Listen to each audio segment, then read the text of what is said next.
Our Enemies in Blue, Police and Power in America by Kristian Williams. Introduction by Andrea J. Ritchie. Broken Windows, Broken System. As the original edition of Our Enemies in Blue would predict, not much has changed in terms of how policing functions in the United States since it was first published. This reality, in and of itself, underscores the unique contribution and critical importance of this book and of its timely update. Our Enemies in Blue offers a systematic, well-researched, readable, and engaging examination of the evolution of police forces as tools of political control, as well as political entities of their own.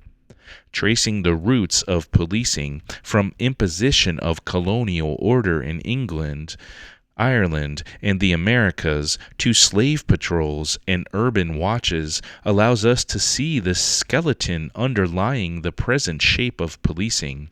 illuminates the social forces that drive policing paradigms, and charts the complicity of community members from the Klan through George Zimmerman in the project of controlling black, immigrant, and working-class people.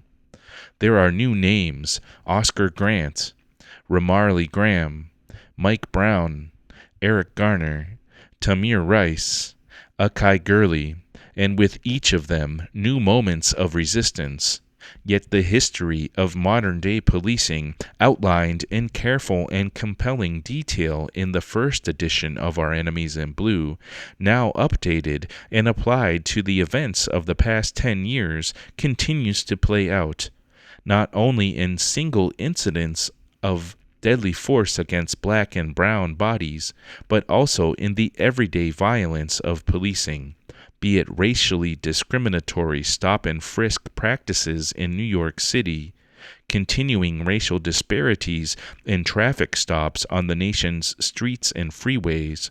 or through daily stops, searches, beatings, sexual assaults, and police occupation of communities of people of color that are not just reminiscent of slavery and the Jim Crow era, but its direct descendants.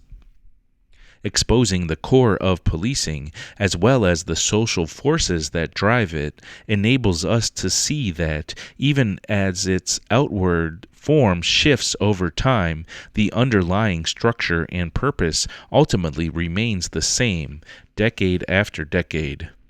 This is not to say that resistance has had no impact. It has forced police departments to shift strategies and has at times reduced some harms of policing. It is simply to say that the history of policing, the underlying forces of punishment, and responses to calls for reform laid out in the following pages is essential to understanding how we arrived at the present moment, and to envisioning what lies ahead. By placing the string of individual cases of police violence that have captured headlines over the past 2 decades into a larger context, we are pushed beyond an understanding of them as individual acts of racist police officers to an examination of their root causes and sinister systemic underpinnings. Our demands for change are thus necessarily expanded beyond prosecutions in individual cases and advocacy for police reform, while simultaneously acknowledging the pain and outrage generated by each individual act of police violence and the limited respite changes to policing policies can bring. Particularly relevant to the present moment and the broken windows policing practices that ultimately killed Mike Brown and Eric Garner, Our Enemies in Blue chronicles the emergence of order maintenance policing as the modern-day manifestation of black codes, vagrancy laws, and common night walker ordinances. Pursuant to this theory, through what has become known as quality of life policing, officers are given explicit permission and discretion to target populations inextricably intertwined with notions of the dangerous classes, described in Our Enemies in Blue.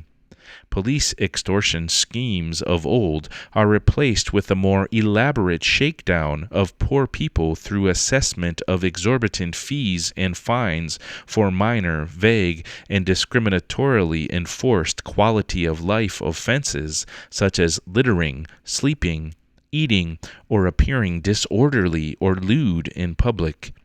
Indeed, it is telling that the biggest impact of the slowdown by NYPD officers in early 2015 was loss of revenue, not increased crime, and that first olive branch offered by the Ferguson Police Department in the wake of the uprising following Mike Brown's murder by Darren Wilson was a reduction in fees associated with failing to appear in court answer to minor charges which were the bread and butter of city coffers.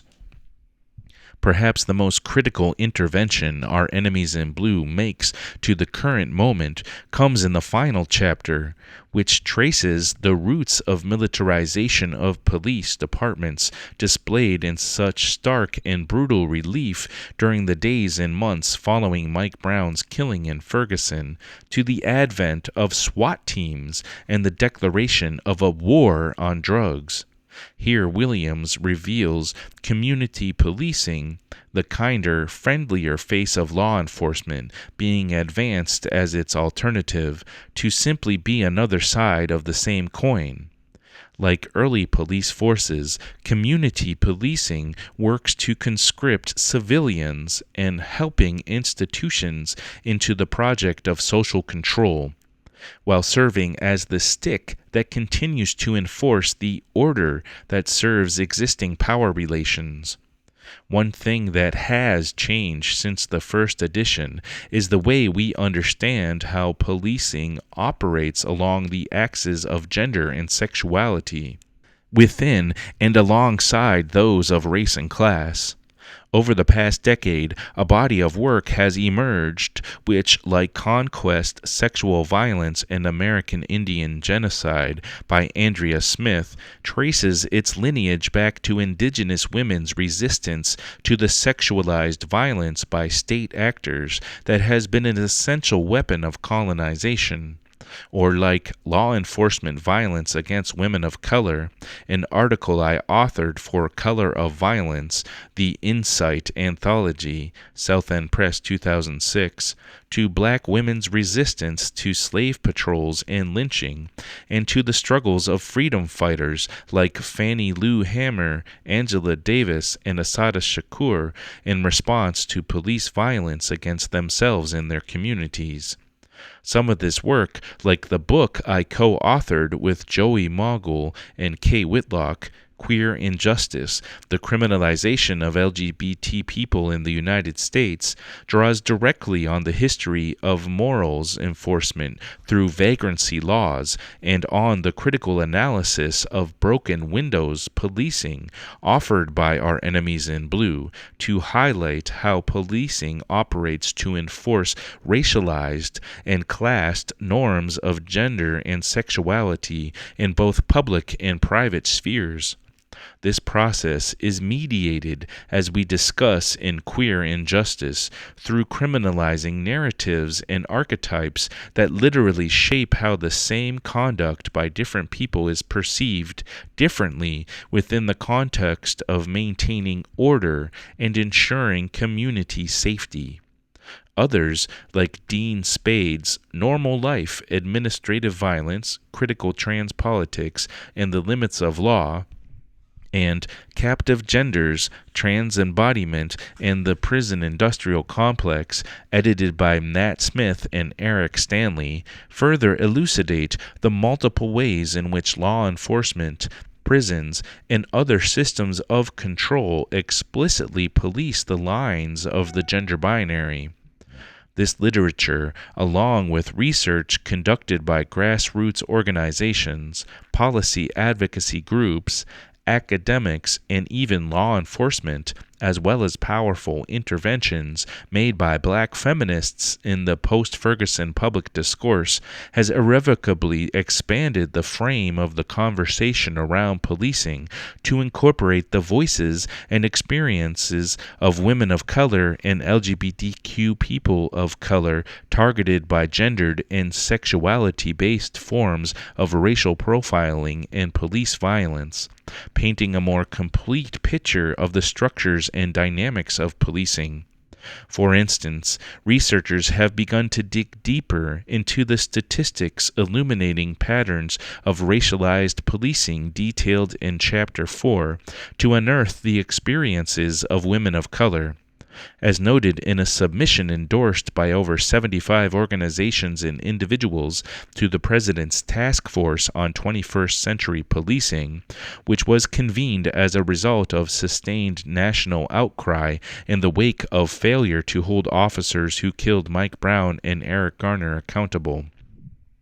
Although racial profiling data reported by federal and state governments is rarely, if ever, disaggregated by race and sex, racial profiling studies which do analyze the experiences of women of color separately from those of men of color conclude that for both men and women there is an identical pattern of stops by race and ethnicity. For instance, in New York City, one of the jurisdictions with the most extensive data collection on police stops, rates of racial disparities in stops and arrests are identical among men and women. Racial profiling of women of color has specifically been reported in the context of law enforcement practices associated with the war on drugs and the policing of prostitution-related offenses. Black women and women of color who have played a leadership role in struggles against state-sponsored violence since colonial times and slavery have increasingly insisted on recognition that we too are direct and not collateral or occasional targets of police shootings and violence. As pointed out to the task force, black women and women of color also experience excessive force up to and including police shootings, including most recently Jessie Hernandez, a 16-year-old queer Latina killed by Denver police as this submission was being prepared. Ara Rosser, a 40-year-old black woman killed by Ann Arbor police, and Tanisha Anderson, a 37-year-old black woman killed by Cleveland police, all of whom were killed in the short period of time since this task force was established. In the weeks following Eric Garner's killing in New York City, an NYPD officer put Roseanne Miller, a black 27-year-old 5-month pregnant woman, in a chokehold as they attempted to arrest her for grilling on the sidewalk. Denise Stewart, a black grandmother who also had asthma, was dragged naked into a hallway by officers who falsely assumed she was abusing her children. A woman perceived by NYPD officers to be queer was thrown to the ground and beaten after being accused of jaywalking in the West Village. And another pregnant mother was thrown to the ground in Sunset Park by NYPD officers who then used a taser to her stomach. These are but a few examples of the excessive force to which women of color are submitted on a routine basis, and which also must be at the center of national debates surrounding police shootings and use of excessive force against people of color. As our enemy in blue points out early on, what is defined as police brutality is normatively constructed. The common construction excludes not only women and LGBT people of color's experiences of what is normatively defined as police brutality, physical violence up to including murder of black and brown men, but also gender and sexuality-specific forms of racialized and poverty-based police violence. For instance, since the time of colonial armies to the present day, sexual violence has been unacknowledged but essential weapon of institutionalized policing, so clearly described in these pages. The submission to the task force goes on to note, In 2010, the Cato Institute's National Police Misconduct Statistics and Reporting Project found sexual assault and misconduct was the second most frequently reported form of police misconduct after excessive force, representing 9.3% of complaints analyzed. Over half of the officers involved in reported misconduct were alleged to have engaged in forcible, non-consensual sexual conduct while on duty. Over half of incidents analyzed alleged police sexual misconduct with minors. Rates of sexual assault rising to the level of FBI index crimes were found to be significantly higher among law enforcement officers than the general population. Other studies found that up to 2 in 5 young women reported sexual harassment by law enforcement, and that young women of color, low-income women, lesbian and transgender women, and otherwise marginalized women, as well as men and transgender people, are particularly vulnerable to sexual misconduct by law enforcement. Sexual harassment and assault have been reported to be particularly pervasive during traffic stops and in the context of police cadet programs intended to engage youth from the community. It is also reported to take place with alarming frequency in the context of responses to requests for assistance or investigation of domestic violence or sexual assault. Sexual harassment and assault by law enforcement officers may take many forms, ranging from sexual comments to unwarranted callbacks to crime victims, to extorting sexual favors in exchange for leniency, to unlawful strip searches, including searches to assign gender, to forcible or coercive sexual conduct, including rape.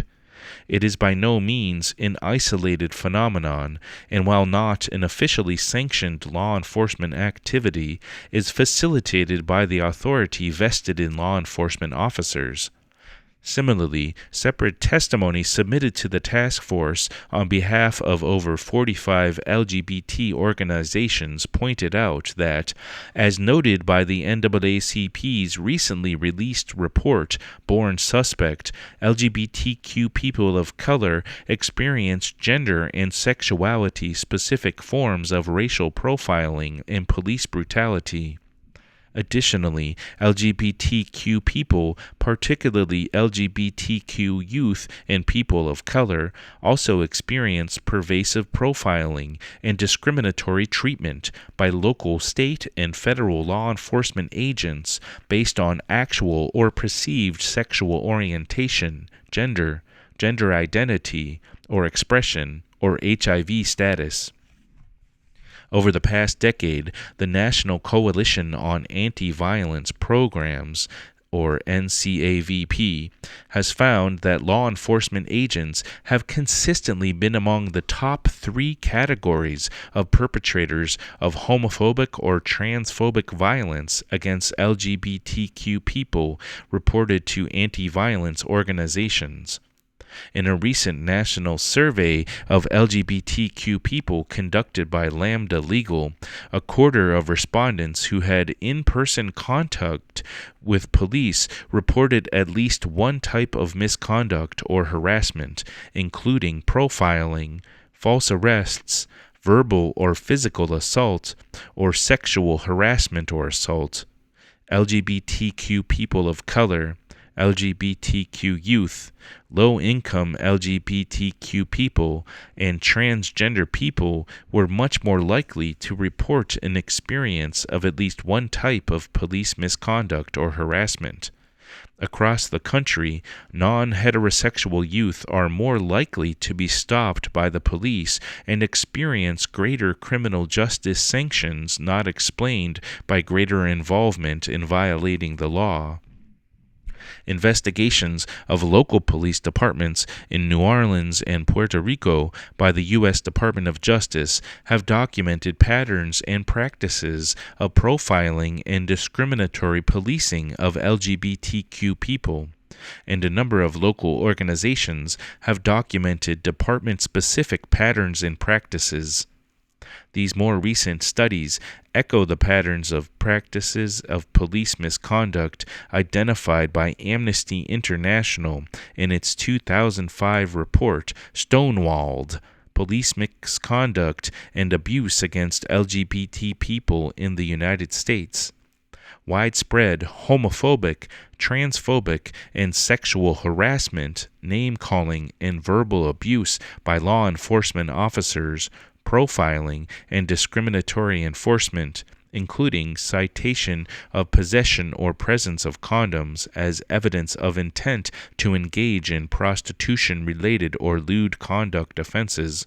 failure to respect gender identity and expression when addressing members of the public and during arrest processing, searches and placement in police custody, unconstitutional and unlawful searches to assign gender, sexual assault and rape by law enforcement officers, and dangerous placement and cruel, inhumane, and degrading treatment in police custody. By incorporating an analysis of the ways in which systemic police violence affects all members of our communities in both similar and unique ways, this literature has informed and driven the work described in the afterword to this edition, envisioning and, more importantly, enacting a world without police, while offering the clearest of rationales for doing so. Ultimately, police operate as a source of violence rather than safety, even for those the law claims to protect, for reasons deeply rooted in the history of policing that Our Enemies in Blue so clearly lays out for us. Our Enemies in Blue critically informs and provides an essential basis for analysis of present and future possibilities in the current moment, and offers examples and criteria by which to evaluate our efforts. What does prevention and response to violence look like? And given the history of police and policing through the present day, can the police ever be the ones to provide them? By Andrea J. Ritchie, Brooklyn, New York, March 2015.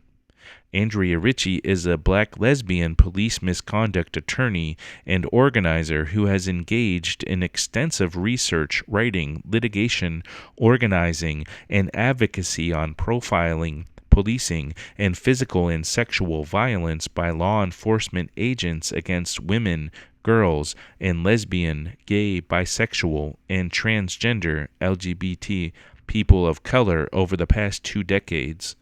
She was recently rewarded a Soros Justice Fellowship to engage in documentation and policy advocacy around the experiences of women of color, trans and not trans, queer and not queer, of profiling and policing. Ritchie helped found and coordinate Streetwise and Safe, or SAS, a leadership development initiative aimed at sharing Know Your Rights information, strategies for safety, and visions for change among LGBT youth of color who experience of gender, race, sexuality, and poverty-based policing and criminalization, and now serves as the organization's senior policy counsel. Ritchie is co-author of Queer Injustice, The Criminalization of LGBT People in the United States, Beacon Press 2011, and serves on the steering committee of Communities United for Police Reform.